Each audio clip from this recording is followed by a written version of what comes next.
It was a challenge to try and capture something as iconic as Alcatraz. You know about this. This is arguably the most famous prison in the world, and now you're in it. Just the space, the physicality of it, because it's quite claustrophobic. When modern-day prisons are designed, they really consider not intimidating people or making the spaces, as least stressful as possible. Well, Alcatraz didn't suffer from those restrictions. They did the research, they went out, studied Alcatraz, not just from books or internet. They were actually there to feel the environment, so it really sets a mood that gets you a little spooked. Well, we kind of started with the base layout of Alcatraz. The entire island we ended up roughing out in kind of a white box form, and then figuring out what play spaces we wanted to use out of that, what would be the most interesting areas to play in, and the connections between spaces, and spaces that the public doesn't necessarily get to go into.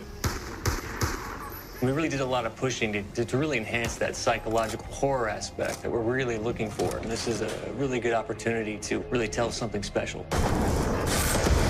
Like I got stuck right through the gates to hell!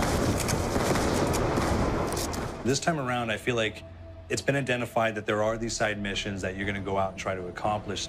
Al and the rest of the groups put together this escape plan, but the point is to get the parts and assemble this plane so they can get off the island. We did something new for the first time. We have actually contextual music that goes off. So that's a first for zombies. And it's all based around this horror thriller aspect. Every location will have a specific stinger that you hear when you find it, when you discover it, when you start unraveling the story. We start building on the music that you're hearing, and it's really enhancing that experience and going along with it in parallel.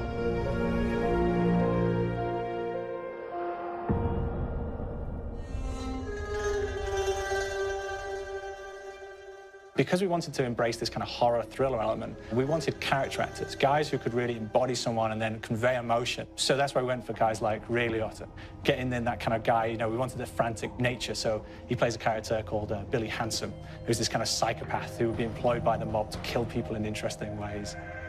Chaz Palminteri, he plays a guy called Sal DeLuca, an old mob boss. Michael Madsen playing Finn O'Leary. He's kind of worked himself from the floor, from the streets. He's got his hands dirty in the blood and the guts a couple of times.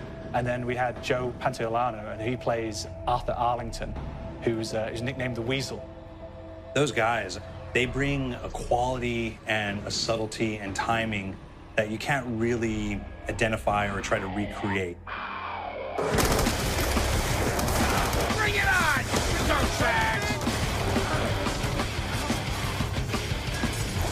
You start off in the afterlife mode, and that's just going to be what's going on. You're going to try to solve the mystery from the second you start.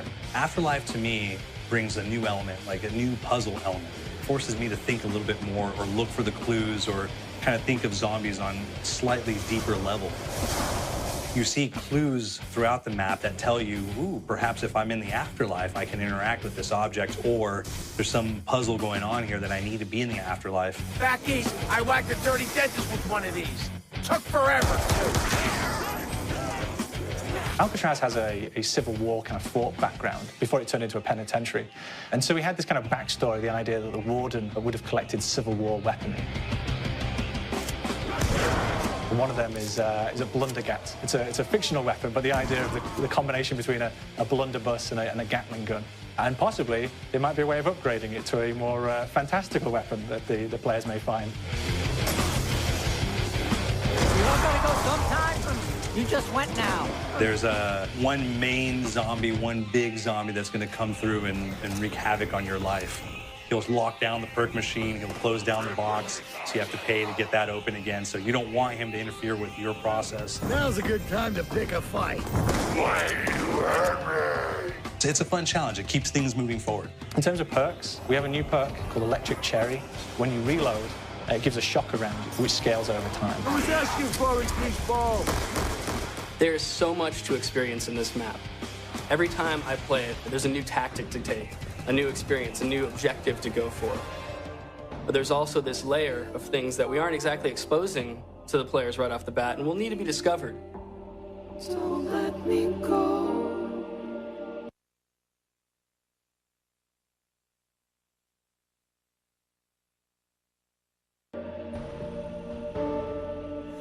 Is it the calling we hear? We got the undead.